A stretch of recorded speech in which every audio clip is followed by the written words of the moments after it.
Hey everyone, welcome to another episode of Todd's Backyard Barbecue. Today we're going to be making some nice hickory smoked St. Louis style pork ribs, and we're going to be doing it today on the Traeger pellet grill. If you haven't used a pellet grill, making ribs on a pellet grill couldn't be easier. Like I mentioned, today we're going to be using the hickory flavored wood. Apple makes a good wood for this, pecan, alder if you live in the Northwest. Let's get started.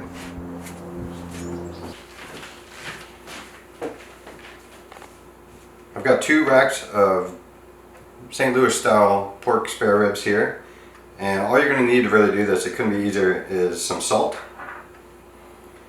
some ground black pepper, some garlic powder, and then a barbecue sauce of your choice. When I'm doing ribs, I typically like something a little sweet. Today we're going to be using Rufus Teague Honey Sweet. You won't be putting this on until the end, and you'll use this when you serve it. The first thing we're going to do is pull off the membrane. If you buy ribs from a butcher, you can ask the butcher to pull off the membrane. Otherwise, I'll show you what you need to do.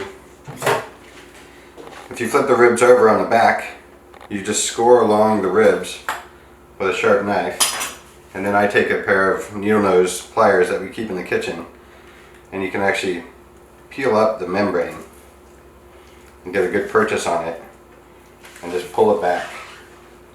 This takes a little while.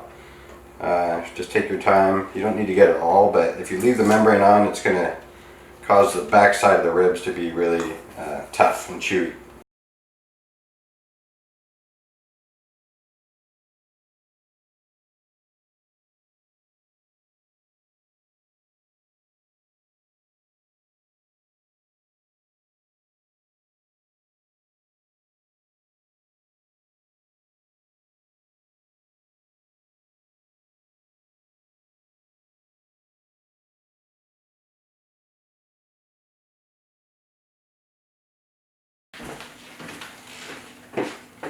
Now that we've got the membrane off, we're just going to generously season the ribs on all sides with a little bit of pepper,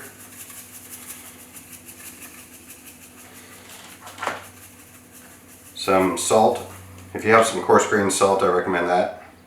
Holds up a little bit better through the grilling process. And some garlic powder.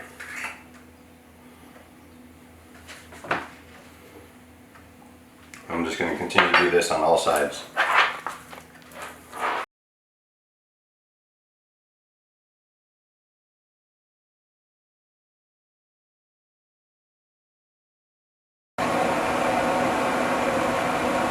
Now we're ready to put our ribs on the Traeger. We've got the Traeger coming up to temperature. I've got it set on 350. I'm going to leave the ribs in the Traeger for about 3 hours at 350.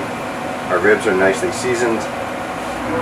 All I'm going to do is open up the grill here and put them fat side up, each side up on the grate.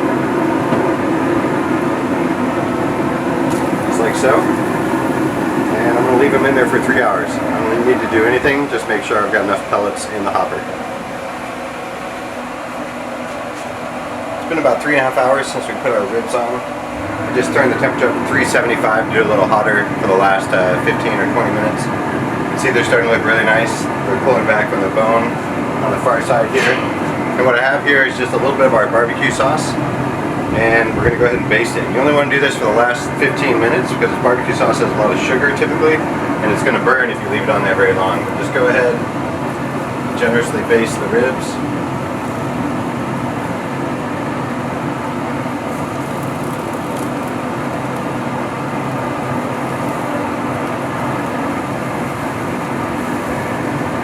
Sauce smells so good.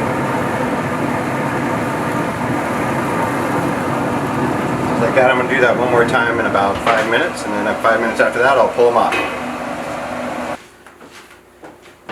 Well, after almost 4 hours I pulled the ribs off and they're ready to go. I've let them sit here for about 5 minutes. Couldn't be easier to make these ribs. Literally just salt, pepper, garlic powder, leave them on for 4 hours, 3.5. Do a little basting of the barbecue sauce at the end, and you get these delicious St. Louis style ribs. Just take a sharp knife and go ahead and cut down between the bones. You can check out our works here. You can see here, beautifully delicious smoke ring, Lots of nice meat.